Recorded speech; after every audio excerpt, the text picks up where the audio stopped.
तो मैं एक बाबा को सुन रहा था, और ये मैं ज़्यादा सुनता नहीं हूँ ये बाबा लोगों को, लेकिन ये जो वीडियो था ये मेरे इंटरेस्ट का टॉपिक था। और ये बाबा जो है बड़े साउथ इंडिया में ये बड़े फेमस है। साउथ इंडिया से भी ज़्यादा ये एनआरआई जो एजुकेटेड इंग्लिश स्पीकिंग पॉपुलेशन होता है इंडियंस का, हिंदूज का, इसमें ज़्यादा वो फेमस है। और बड़े ये जो बात करने में बड़े स्मार्ट है। ये ग्लोबली इनका नाम है, बड़े बड़े राजनेता भी इनसे मिलते रहते हैं। तो ये बाबा का एक वीडियो मैंने सुना यूट्यूब पर, और इसमें वो जोड़ते हैं कि शिव या बुद्ध, इसमें कौन श्रेष्ठ है। इस तरीके का ये वीडियो का टॉपिक है। उनका कोई फॉलोअर उनको सवाल पूछ लेता है, तो वो उनकी अंडरस्टैंडिंग के साथ उन्होंने उसका उत्तर दिया है। तो ये हिंदू पंथ के बाबा है, ब्राह्मण पंथ के बाबा है, तो जाहिर है कि ये शिव जो काल्पनिक जो देवता है, जो बुद्धिज्म से ही उठाई गई है, जिसके मैं कुछ रेफरेंसेस आपके सामने प्रस्तुत करूंगा, तो उसको ये कहते हैं कि ये अनंत है, ये हजारों सालों से, लाखों सालों से चल रहा है, 60,000 साल से चल रहा है, और इसमें कोई लिमिटेशन नहीं है। और बुद्धा का जो पाथ है ये एक लिमिटेड सिंगल ट्रैक है, और साइंटिफिक है, लॉजिकल है, लेकिन इसको बहुत लिमिटेशन है, बहुत लंबा रास्ता है, और जिसको बहुत पेशेंस है, सब्र है, वो ये फॉलो कर सकते हैं। लेकिन शिव का जो पाथ है ये विशाल है, महान है, और इसको फॉलो करने वाले जो है ये सदा सुरक्षित रहते हैं, सुखी रहते हैं। तो ये अपनी अपनी अंडरस्टैंडिंग होती है, और ये लोकतंत्र है। हम लोकतंत्र में ही विश्वास करते हैं, और दिमागी फ्रीडम में भी विश्वास करते हैं। तो जिसको जो सोचने की आज़ादी है, वो अपना अपना विवेक इस्तेमाल करके, बुद्धि इस्तेमाल करके ये सब चीज़ें करते हैं, उन्होंने करना चाहिए। मैं ये मेरे वीडियो में ये जो टॉपिक है मेरे दिमाग में साल 1.5 साल से है कि शिव जो है ये एक गैर वैदिक देवता है, ये ब्राह्मण धर्म की देवता नहीं है, क्योंकि इसका उल्लेख जो है ये पुराणों वेदों में नहीं आता है, ये बुद्धिज्म के लिटरेचर में भी नहीं आता है, लेकिन बुद्धा के लिटरेचर में नहीं आता है। लेकिन पोस्ट बुद्धिस्ट जो लिटरेचर है, जो भी साहित्य है, उसमें यह शिव देवता आ जाती है। तो और हम अगर आज देखते हैं तो हमें 2 तरीके की चीज़ें मिलती हैं। एक तो ये जो शिव है इसमें कहीं ना कहीं बुद्ध छुप गए हैं। तो मैं आपको एक ये वीडियो की जो क्लिप है मैं आपको ये दिखाऊंगा, आप प्लीज़ ये क्लिप देखिए।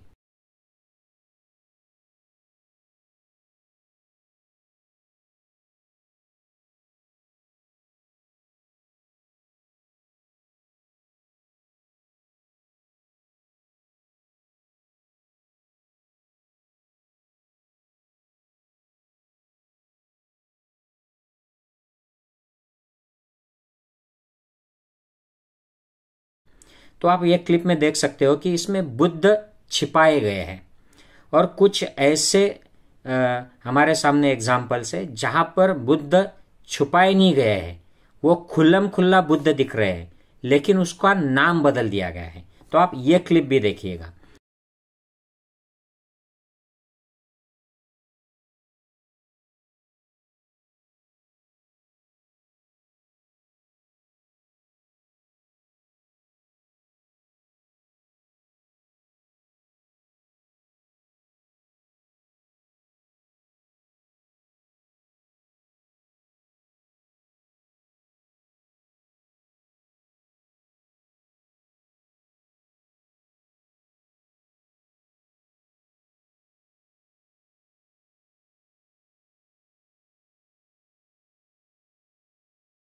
तो ये जो आपने क्लिप देखी, इसमें ये क्लियरली ये जो शिवलिंग जिसे कहा जाता है ब्राह्मण पंथ में, उसके ऊपर ये बुद्ध है, ये बुद्ध का स्तूप है, और उसके ऊपर ये बुद्ध की मूर्तियां है, जो मुख है उसके, लेकिन उसको नाम बुद्ध नहीं है, उसको शिव कहा गया है।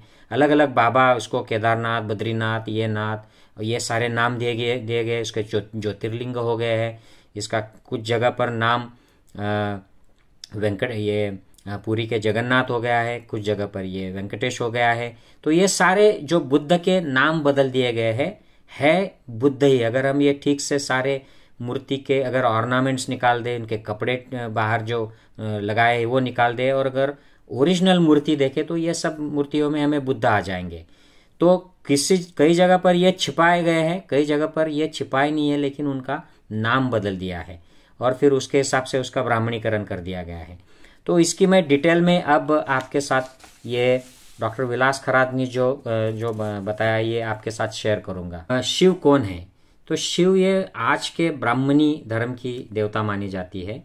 विष्णु की तरह शिव का इस्तेमाल ब्राह्मणों ने बौद्ध धर्म और अन्य छोटे छोटे पंथ को ब्राह्मणवाद में सम्मिलित करने के लिए किया है। इसके बारे में इतिहासकार विजयनाथ का दाखला विलास जी ने दिया है और वो कहते हैं कि विष्णु और शिव के नाम से ब्राह्मणों ने भारत के अनेक स्थानिक पंथ और स्थानिक देवताओं के ब्राह्मण धर्म से इन संप्रदायों को ब्राह्मण धर्म में सम्मिलित कर लिया। ईसा यह शब्द ईश्वर शब्द लगाकर ब्राह्मणों ने स्थानिक देवताओं का शिव के नाम से ब्राह्मणीकरण किया, जैसे भूतेश्वर, हटकेश्वर, चंदेश्वर, खड़केश्वर जैसे शब्दों से स्थानिक देवताओं का ब्राह्मणीकरण हो गया।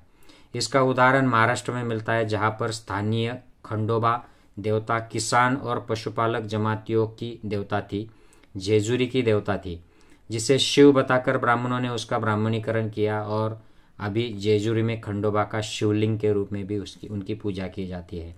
इसी शिव के माध्यम से प्राचीन सिंधु सभ्यता का भी ब्राह्मणीकरण करने का उन्होंने प्रयास अब शुरू कर दिया है। सिंधु सभ्यता में जो ध्यानस्थ योगी का शिल्प मिलता है उसे वो पशुपति बताना उन्होंने शुरू कर दिया है, लेकिन एक्चुअल में वो पशुपति नहीं है। जो मेरी विलास जी से भी इस पर बात हुई थी कि सम्राट कनिष्का के टाइम के जो कॉइन्स मिले हैं उनमें भी एक मेडिटेटिंग योगी, ध्यानस्थ योगी की मुद्रा मिली है और यह अवलोकितेश्वर की मुद्रा है।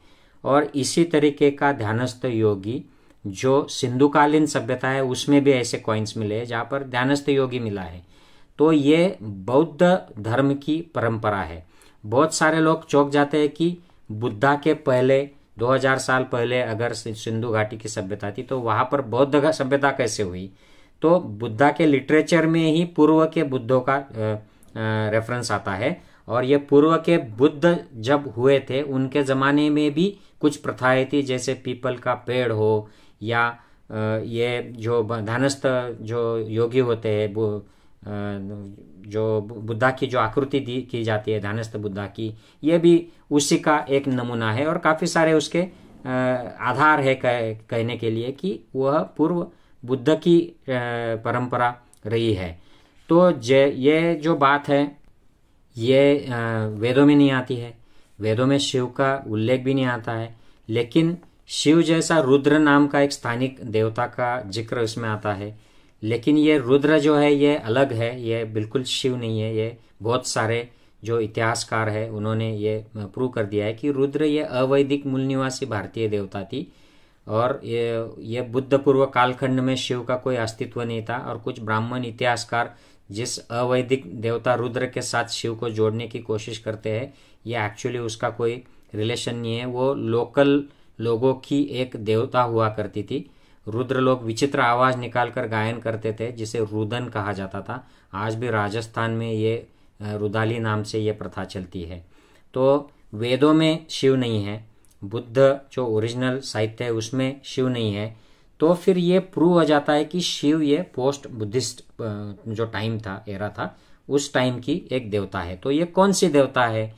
तो इसके बहुत सारे आधार है साथियों कि ये प्रत्यक्ष में बुद्धिज्म में जो अलग अलग अरहंत या बोधिसत्व या उच्च आध्यात्मिक अवस्था प्राप्त करने वाले लोगों को जैसे देव देवी देवता कहलाने जाने लगा, तो उन्हीं के जो एक थे अवलोकितेश्वर, उनके रूप को आगे जाकर शिव कहा जाने लगा। तो प्राचीन काल में मूर्ति पूजा हुआ नहीं करती थी, तो मूल आर्यों के मंदिर होते नहीं है, मिलते नहीं है। तो फिर आर्यों में मूर्ति पूजा की भी परंपरा नहीं थी, आर्य मंदिर नहीं बनाते थे। उसके सामाजिक जो जीवन का केंद्र हुआ करता था आर्यों का, ये यज्ञ की विधि हुआ करती थी। और मंदिर तो मूर्ति रखने के लिए, लेकिन उनके यहाँ पे मंदिर नहीं है, मूर्तियाँ नहीं है। तो इसीलिए ये जो मंदिर और मूर्तियों की जो प्रथा है ये स्थानिक प्रथा है, ये बौद्धों की प्रथा है, गैर आर्यों की, गैर ब्राह्मण लोगों की प्रथा है। तो शिव का उल्लेख बुद्ध काल में नहीं है, नंद काल, मौर्य काल में नहीं है। शिव का पहला जिक्र जो है ये कुषाण काल में मिलता है, जहाँ पर कुषाण राजाओं ने शिव को ओयसो कहा। गांधार और उत्तर पश्चिम भारत में बौद्ध धर्मीय राजाओं ने ध्यानस्थ बुद्ध को ज़्यादा महत्व देना शुरू किया, इसलिए उनके शिष्यों में ध्यानस्थ बुद्ध ज़्यादा दिखाई देता है, जिसे बाद में शिव कहा जाने लगा। कुषाण साम्राज्य की सोने तथा तांबे की मुद्राएं मिली है, उन पर भी बुद्ध को त्रिरत्न के साथ दिखाया गया है, और जिसको बाद में त्रिशूल के साथ समझा जाने लगा। तो ये त्रिशूल जो संकल्पना है ये भी बुद्धिज्म से ही शुरुआत हुई है। बुद्ध, धम्म और संघ, इस तरीके का ये त्रिशूल होता था, त्रिशरण जिसे हम कहते हैं। कुषाण सम्राटों का राज्य मध्य एशिया, ईरान और भारत के मथुरा तक फैला था। विभिन्न शाखाओं के कारण कुषाणों ने बुद्ध को भाषा के अनुसार अलग अलग नाम दे दिए थे। तो उसको बोडो, ये नाम बुद्ध को बोडो नाम प्रचलित हो गया था कुषाणों के वक्त। वैसे ही ओयसो, ये पर्शियन भाषा में व्रस शब्द से बना हुआ था। तो वेश का मतलब ईश्वर ऐसा होता था। अब इस ईश या ईश्वर, ये जो शब्द इसको आ गया ओयसो के माध्यम से, तो ये किसको कहा गया है? तो कुषाण काल में बोधिसत्व, अवलोकितेश्वर जो थे, इनको ईश कहा जाता था, ईश्वर कहा जाता था। और महाअवलोकितेश्वर या महेश्वर, महाईश्वर, इसी से ये महादेव भी बन गया। अवलोकितेश्वर के भव से यानी ब्रो से शिव का जन्म हुआ, ऐसे बौद्धों के करंडव्यूह सूत्र में बताया गया है। तो अगर बौद्धों का कोई सूत्र बता रहा है कि शिव का जन्म कैसे हुआ, तो ये सचमुच में ब्राह्मणी देवता नहीं है, ये तो गैर ब्राह्मणी देवता हो गई, बौद्धों की देवता हो गई। इससे स्पष्ट होता है कि कुषाण काल में बोधिसत्व अवलोकितेश्वर को ओयसो अर्थात शिव के रूप में बौद्धों ने सामने लाया था, और अवलोकितेश्वर को महाईश्वर या महेश्वर कहा जाने लगा। इसीलिए शिव को भी महाईश्वर या महेश्वर या महादेव कहा जाने लगा। अवलोकितेश्वर उस समय की सबसे बड़ी देवता थी, इसलिए उसे महादेव कहा जाता था। करंडक व्यूह सूत्र में यह बताया गया है कि शिव बोधिसत्व अवलोकितेश्वर का एक भी हिस्सा होकर बुद्ध की पूजा करता है। तो ब्राह्मणी जो देवता है उनका प्रभाव कम करने के लिए अवलोकितेश्वर ने लोकेश्वर यह नाम धारण कर लिया था, ऐसा उसमें 4थे अध्याय में बताया है उसके। और उसके ये जो फिर वहाँ पे जो प्रथा चली थी, ये तो ओरिजिनल बुद्धिस्ट त्रिपिटका में नहीं है, लेकिन बाद में जो साहित्य आया, बाद में जो प्रथाएं आए, इनमें ये सब शुरू हुआ और उसी से शिव का जन्म हुआ। और वो बाद में उसका ब्राह्मणीकरण किया गया, वो कैप्चर हो गया, और फिर ऐसे शिव ये ब्राह्मण देवता हो गई। अवलोकितेश्वर को ही बाद में शिव कहा गया। और अवलोकितेश्वर बुद्ध मंगलमय था और करुणा का प्रतीक था, इसलिए उसे शिव मतलब करुणामय मंगलमय देवता कहा गया। अवलोकितेश्वर बोधिसत्व जगत के दुखों से मुक्ति दिलाकर उन्हें धम्म के सुखद जगत में लाता है, जिससे लोगों का जीवन सुखद और मंगलमय होता है। इसीलिए महालोकेश्वर बोधिसत्व को शिव कहा गया। तो इसके अलग अलग रेफरेंसेस डॉक्टर विलास खरात ने दिए, मैं उनमें डिटेल में नहीं जाऊंगा। तो लोकोत्तर महासंदिग्ध बौद्धों के महावस्तु ग्रंथ में अवलोकित सूत्र मिलता है, जिसमें अवलोकितेश्वर बोधिसत्व की संकल्पना बताई गई है। और इस सूत्र में बताया गया है कि अवलोकितेश्वर दुनिया की आंख बनेगा और अंधकार को दूर करेगा। अवलोकितेश्वर विश्व का त्राता होने के कारण उसे नाथ भी कहा जाता है। तो अवलोकितेश्वर गुण करंडक व्यूह में अवलोकितेश्वर का बहुत ही महत्व वर्णन आया है, इस तरह से हम देख सकते हैं। और उसी समय ये ओम माने पद्मे होम जैसे मंत्र जो है ये अस्तित्व में आए थे बुद्धिज्म में, और उसी से फिर ये ओम निकाल कर आगे जाकर ब्राह्मण पंथ में आ गया और उसको सृष्टि का निर्माता या हिंदू धर्म का सिंबल बताकर सामने पेश किया गया। लेकिन इसका ओरिजिनल जो मूल है, ये संकल्पना जो है ये बुद्धिज्म से उत्पन्न हुई। ये बुद्धा ने नहीं बताया था, लेकिन बाद में जैसे बुद्धिस्ट ट्रेडिशंस बदल गई उसमें ये सब अस्तित्व में आ गया। तो हम देखते हैं साथियों कि कुषाण काल में शाक्य मुनि, बुद्ध, मैत्रेय और अवलोकितेश्वर, इन तीनों की मूर्तियां, त्रिमूर्ति, ये भी बड़ी प्रचलित हो गई थी, बहुत प्रसिद्ध हो गई थी। यह त्रिमूर्ति सन 142 में कुषाण काल में बनाई गई थी, जिसके बीच में शाक्य मुनि है और उनके दाएं बाजू में वज्र हाथ में लेकर वज्रपानी है और बाएं बाजू में कमान की कड़ी हाथ में लेकर शांत पद्मपानी है। उस शिल्प में वज्रपानी सन्यासी के रूप में दिखाया गया है।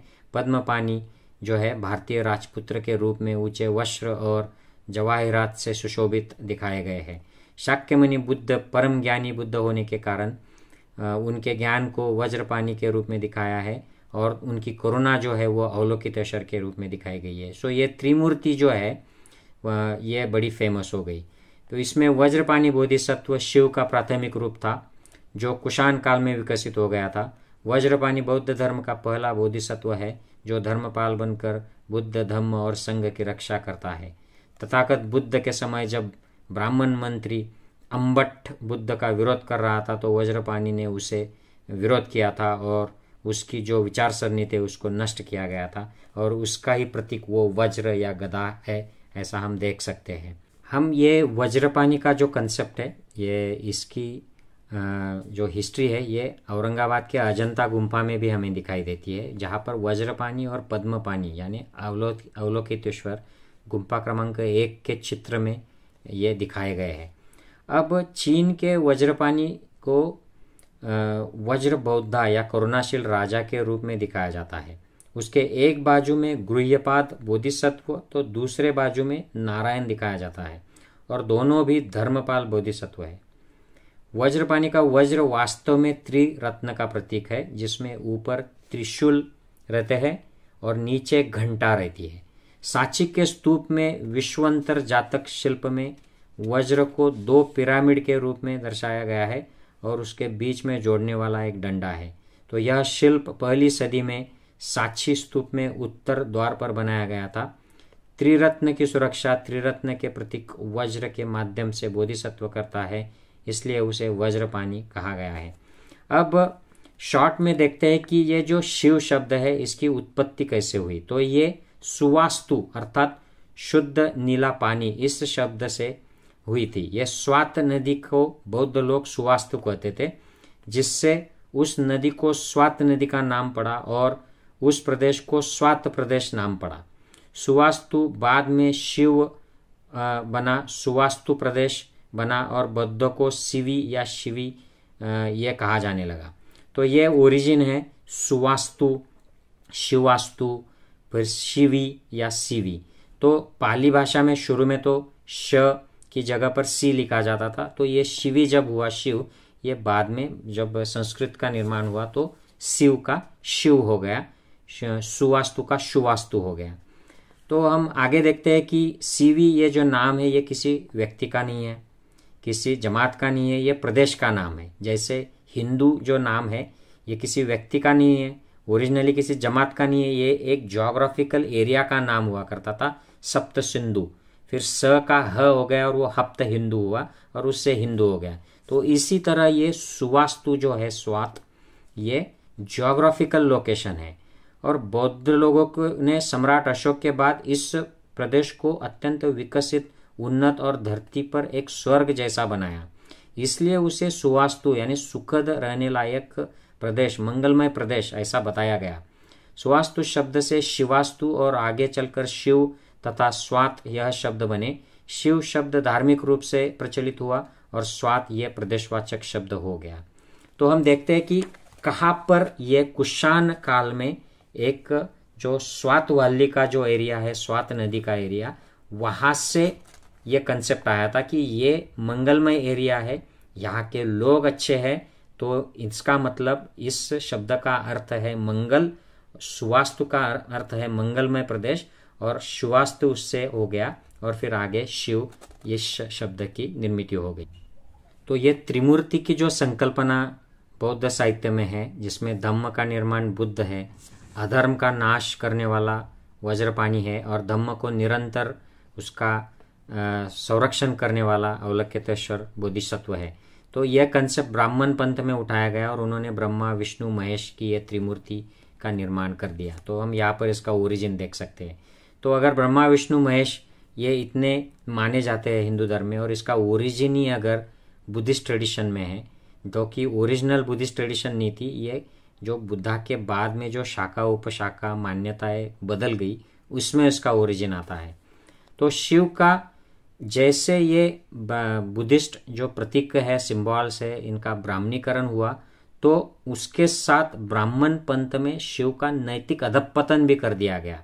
और इसका भी डिस्क्रिप्शन डॉक्टर विलास खरात इस किताब में करते हैं कि किस तरीके से शिव की कहानी को विभत्स बना दिया ब्राह्मण कथाकारों ने। सभी भारतीय तथा विदेशी इतिहासकार इस बात को मानते हैं कि शिव ये ब्राह्मण देवता नहीं है। कुषाण कालीन शिव को बुद्ध पूर्व वैदिक कालीन रुद्र के साथ जोड़ने की कोशिश करते हैं कि रुद्र अवैदिक देवता है और शिव भी अवैदिक देवता है, इसलिए दोनों एक ही है। और रुद्र के माध्यम से शिव को सिंधुकालीन मुद्रा का योगी भी साबित करते हैं। ये गलत बात है, मैं पहले ही बोल चुका हूँ। शिव वास्तव में बोधिसत्व, अवलोकितेश्वर तथा वज्रपाणी का संयुक्त प्रतीक होने के कारण बौद्धों ने उसे ब्राह्मणीकरण के बावजूद अपना लिया है। इसलिए जाट जैसे कट्टर प्राचीन बौद्ध खुद की उत्पत्ति शिव की जटाओं से बताते हैं। जाट जटा। भार जैसे मूल निवासी जमात भार शिवनाग बताने में गर्व महसूस करते हैं। इस तरह ब्राह्मणीकरण के बावजूद मूल निवासी बहुजनों ने शिव, विष्णु, राम, कृष्ण, अन्य देवी देवताओं नहीं छोड़े, क्योंकि इनके अंतर्मन पर इनका गहरा प्रभाव था, क्योंकि ये सभी बौद्ध देवताएं हुआ करती थी। आगे चलकर हम देखते हैं 7वीं शताब्दी के बाद एक शैववाद शुरू हुआ। दक्षिण भारत के ब्राह्मणों ने शैववाद में ये बड़ी प्रगति की। उसके लिए उन्होंने बौद्ध और जैनों का बड़ा सप्रेशन किया। और ये जो भिक्षु होते थे, बौद्ध जैन भिक्षु, उनके सिर काटकर उनके सिरों की माला शिव के हाथ में दिखाकर उसका एक रौद्र रूप, ये जो जिसे भैरव कहना शुरू किया, ये भी सामने आया। तो शंकराचार्य ने बड़े जुल्म किए थे उस वक्त बुद्धिस्ट जो भिक्षु थे और बुद्ध के मान्यता वाले जो लोग थे उन पर विहारों पर कब्जा किया, उनको ब्राह्मणवादी मठों में बदल दिया। तो बौद्धों का जो कत्लेआम हुआ, इसका उल्लेख जो है ये शंकर दिग्विजय में भी दिया है। साथियों, आगे विलास जी बौद्ध स्तूप जो थे वो शिवलिंग में कैसे कन्वर्ट हो गए, इसकी जानकारी बड़ी डिटेल में देते हैं। तो उसमें से कुछ मुद्दे मैं आपको यहाँ पर सिर्फ सुनाऊंगा, सारा का सारा सुना नहीं सकता हूँ क्योंकि ये बहुत लंबा हो जाएगा। तो स्वामी विवेकानंद की जो विश्वविख्यात एक शिष्या थी भगिनी निवेदिता या सिस्टर निवेदिता, उनके फुटफॉल्स ऑफ इंडियन हिस्ट्री नाम के ग्रंथ में उन्होंने कहा है कि लोग बौद्ध को अपने बीच समझते थे और बुद्ध को निरंतर अपने जीवन में याद करते थे, जिसमें एक उच्चतम संकल्पना थी कि बुद्ध एक ऐसे देवता के रूप में हमारे बीच मौजूद है और हमें ऊपर से भी देख रहे हैं। तो यही संकल्पना बाद में शिव महादेव के रूप में इसका जो ब्राह्मणीकरण हुआ उसमें हम देखते हैं। स्वामी विवेकानंद जी का भी यही मानना था कि वर्तमान हिंदू धर्म यह पतित महायान धर्म का रूप है। बौद्धों के संकल्पना प्रतीकों को अपनाकर चुराकर यह नया ब्राह्मणवाद का रूप हिंदू धर्म के नाम से प्रचलित किया गया है। शंकराचार्य ने शैववाद के नाम पर हिंसक अभियान चलाया और मृत हुए ब्राह्मणवाद को फिर से पुनर्जीवित किया। शंकराचार्य ने बुद्धगया पर भी हमला किया। बुद्धगया के मंदिर के पास के जमीन पर आज भी शंकराचार्य के नाम पर महंत ब्राह्मणों का कब्जा है। और दुख की बात यह है कि उन्हीं षड्यंत्रकारी पुरोहितों का महाविहार पर भी कब्जा है। तो यह बड़ी हैरान करने वाली बात है। इतना ही नहीं तो उसी स्थान पर बुद्ध स्तूपों को तोड़कर उन्हें शिवलिंग में बदल दिया गया है। तो बुद्ध स्तूपों को तोड़कर उसे शिवलिंग में बदलने की जो साजिश शंकराचार्य से आरंभ हुई थी, तो ये अब तक चली आई है, कुछ सदियों तक ये हम देख सकते हैं इसमें हिस्ट्री में। तो शंकराचार्य जो थे, इनकी आक्रामक जो प्रतिक्रांति हुई थी, ये सारे भारत में उन्होंने फिर बौद्ध धर्म को नष्ट करने का एक अभियान छेड़ दिया था। बड़े आक्रामक तरीके से वो हिमाचल से लेकर समुंदर तक ये अभियान उन्होंने चलाया। तो जोशीमठ, बद्रीनाथ जैसे केंद्र ये भी बौद्ध केंद्र थे, उनके जगह पर ब्राह्मणवादी केंद्र ये मिल गए। अब हम उनको डिटेल में अगर स्टडी करते हैं, देखते हैं, तो ये एकदम ऑब्वियसली पता चल जाता है कि ये बौद्धों के स्थल थे। यहाँ पर ध्यानी बुद्ध को ध्यानी बद्री कहा जाता था इस इलाके में, हिमाचल के। तो ये बद्रीनाथ वगैरह ये जो इलाके हैं ये बुद्ध के केंद्र थे पहले। और बुद्ध की वहाँ कोई स्थानिक भाषा में वहाँ पे बद्री कहा जाता है यहाँ हिमाचल के एरियाज में। तो बद्रीनाथ ये बुद्ध का ही रूप है। और आगे ये कहती है भगिनी निवेदिता कि विहार में जहाँ पर भी पीपल वृक्ष के नीचे गेरुआ रंग लगाए हुए पत्थर मिलते हैं या रास्ते पर छोटा सा मिट्टी का टीला और उसके ऊपर पीर की मजार दिखाई पड़ती है तो समझ लेना कि वह एक स्तूप है और ये बौद्धों का केंद्र है। तो ऐसे इस तरीके से ये पत्थर और उसके ऊपर जो टीला लगाते थे ये बौद्धों की प्रथा थी शुरू में, और बाद में इसी को फिर ब्राह्मणीकरण हो गया तो उसको हिंदुओं ने अपना लिया, और फिर यह ऐसा हम समझते हैं कि ये हिंदुओं की प्रथा है, लेकिन ये बौद्ध स्तूपों का एक प्रतीक हुआ करता था, सिंबल हुआ करता था। तो पुरोहितों ने हिंसा के साथ ये बोधि वृक्ष जो है इसकी संकल्पना को भी बदल दिया। बौद्ध विहारों को मंदिर मठों में, बौद्ध परंपराओं को ब्राह्मण ग्रंथ की यानी हिंदू धर्म की परंपराओं में उनको बदल दिया, और इस तरह से बौद्धों का हिंदूकरण हो गया, ब्राह्मणीकरण हो गया। तो ये बात अब बड़े नेशनल इंटरनेशनल लेवल के जो डीप रिसर्च करते हैं ये सब मानते हैं। इस ऐसी ही कहानी हमें मथुरा में मिलती है, यही कहानी हमें और भी जो भी केंद्र है आज ब्राह्मण धर्म के केंद्र माने जाते हैं, ये ज़्यादातर केंद्र जो थे ये उस वक्त बौद्ध धर्म के केंद्र हुआ करते थे। हम ऐसा ही उदाहरण बनारस में देखते हैं। तो बनारस में वाराणसी के उत्तर में शहर के बाहर भैरव यानी शिव का मंदिर था, और उसके परिसर में एक बड़ा पत्थर का शिवलिंग था जिसकी पूजा लोग लाट भैरव यानी शिव की लाठी के रूप में करते थे। ये मंदिर जो था औरंगजेब ने इसे तोड़कर मस्जिद में परिवर्तित कर दिया था, लेकिन बड़ा पत्थर का जो स्तंभ है ये नहीं तोड़ा था। तो ये स्तंभ से हमें पता चलता है कि ये अशोक स्तंभ है जिसे स्तूप कहते हैं, और ये बौद्ध धर्म का प्रतीक है। तो ओरिजिनली ये मंदिर हिंदुओं का, ब्राह्मणों का नहीं था, ये बुद्ध मंदिर था जो बाद में इस तरीके से इसका जो है ट्रांसफॉर्मेशन कर दिया गया था। तो ऐसे ही ट्रांसफॉर्मेशन हम देखते हैं आज महाराष्ट्र में अष्टविनायक की जगह है, या कोई किसी जगह को पांडव लेनी या पांडव ऐसे नाम दिए जाते हैं। जैसे अयोध्या का विवाद है बाबरी मस्जिद और मंदिर का, तो एक्चुअली ये बाबरी मस्जिद के जगह नीचे जो खुदाई हुई है, ये जो खुदाई किए हुए मैंने आज ही सोशल मीडिया पर देखा, डॉक्टर राजेंद्र प्रसाद सिंह के फेसबुक पर है। ये बड़े बुद्धिज्म के, आर्कियोलॉजी के, लैंग्वेजेस के एक्सपर्ट है। उन्होंने ये पोस्ट किया है कि ये जो पिलर्स मिले हैं खुदाई में, ये तो बुद्धिस्ट आर्किटेक्चर है, इसका जो पूरा डिजाइन है उस पर बुद्धा के छोटे छोटे मूर्तियां भी है वो पिलर्स पे, तो ये राम का मंदिर कहाँ से हो गया? तो साकेत की भूमि में जो नीचे बुद्धिस्ट विहार के, बुद्धिस्ट मंदिर के जो एविडेंसेस आ रहे हैं, लेकिन उसको लोग मान रहे हैं कि ये राम का मंदिर है। ऐसी ही परिस्थिति है, ये सारे हिंदू मुस्लिम के जो विवाद है ऐसी जगह पर ये पुराने बुद्धिस्ट स्थल है, लेकिन अब ब्राह्मण पंथ को मानने वाले हिंदुत्ववादी जो लोग हैं इन पर क्लेम करते हैं। तो त्रिशूल के बारे में मैंने बताया है कि ये बुद्ध, धम्म और संघ का एक प्रतीक हुआ करता था। सांची के स्तूपों में ये दिखाई देता है, सांची के जो शिल्पकला है इसमें ये त्रिशूल दिखाई देता है बुद्ध, धम्म और संघ का, और इसी को बाद में फिर इसका ब्राह्मणीकरण हो गया तो ये उनके भगवान अलग अलग जो है उनके हाथ में ये त्रिशूल दे दिया गया। और लास्ट में मैं अब नंदी के बारे में और थोड़ा सा ये जो तीसरी आंख शिव की जो कहते हैं उसके बारे में बताऊंगा।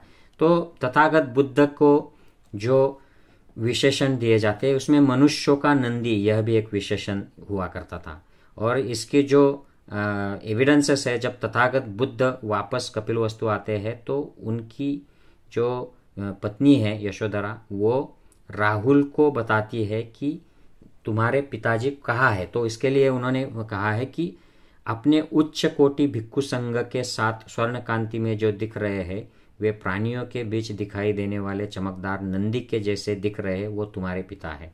और आगे चलकर भी कुछ जो रेफरेंसेस है कि भगवान बुद्ध को नंदी के रूप में बुलाया करते थे। धम्म चक्र के साथ जो प्राणी दिखा है उसमें नंदी खास करके दिखाया जाता है। तो ये बुद्धिज्म का, बुद्धा का प्रतीक जैसे हाथी होता है वैसे नंदी भी दिखाते हैं। अशोक स्तंभ में अलग अलग जगह पर नंदी का चित्र है। आज हमारे वो नेशनल जो सिम्बॉल्स है उसमें भी इनका समावेश किया जाता है। तो ब्राह्मण पुरोहितों ने बौद्धों के नंदी का ब्राह्मणीकरण करके फिर एक काल्पनिक कथा रच दी कि ये शीलद के यज्ञ से पैदा हुआ शिव का पुत्र है, ऐसा ये पौराणिक कथा उस पर रच दी। तो ये विलास खरात जी कहते हैं कि ये भी बुद्ध की शिक्षा का, बुद्ध का अपमान करने के लिए उन्होंने कहा है कि उनके शिव, ब्राह्मणीकरण किए गए हुए शिव के अनावरस पुत्र को नंदी उन्होंने कहा है और उसको फिर शिव का द्वारपाल बना के उसके दरवाजे पर खड़ा कर दिया है। तो ये भी एक बुद्ध को अपमान करने की एक चाल पुरोहितों की लगती है। और आखिर में जो तीसरी आग जो शिव की दिखाई जाती है, ये अगर हम शिल्पकला देखते हैं तो इसमें सबसे पुराने जो शिल्प है, चाहे वो भारत के हो या चाइना के हो या जापान के हो, इसमें भगवान बुद्ध की मूर्तियां जो है ये सबसे पुरानी मूर्तियां है भारतीय उपखंड में। और इनमें से कुछ मूर्तियों में ये यहाँ पर एक ऐसा इलेवेशन दिखाया जाता है जिसको प्रज्ञा चक्षु, प्रज्ञा की आंख, जिससे आप दोनों आंख बंद करके अंदर जाए और सत्य का साक्षात्कार करे, मुक्ति प्राप्त करे। तो ये प्रज्ञा की आंख हुआ करती थी, सुख की, दुख मुक्ति की आंख। तो इसी को फिर आगे जाकर शंकर को तीसरी आंख जोड़ दी और उसी से आगे चलकर फिर जो टीका लगाना, तिलक लगाना या फिर आगे जाकर मांग में सिंदूर भरना, ये सारी प्रथाएं जो ब्राह्मणीकरण इसका हुआ तो ये हिंदू धर्म की कहलाने जाने लगी। लेकिन मूलतः ये जो प्रथा थी ये शिल्पकला, ये मूल बुद्धिस्ट त्रिपिटक वगैरह में नहीं है, इसमें सिर्फ प्रज्ञा की आग का उल्लेख है। लेकिन इस तरह की मूर्तियां बनाकर उसमें ये आग दिखाने की जो कला थी ये बाद में आ गई, बुद्ध के बाद में। लेकिन ये बुद्धिज्म के फॉलोअर्स में ये सबसे पहले आई और बाद में ये फिर शंकर और आदि लोगों को ये जोड़ दी गई। तो साथियों, मैं आशा करता हूँ कि मैंने ये जो रेफरेंसेस लेकर जो इन्फॉर्मेशन जो हिस्ट्री की है ये आपके सामने प्रस्तुत की है इस मंगल अवसर पर, इस हैप्पी इवेंट के दिन। तो I hope this makes sense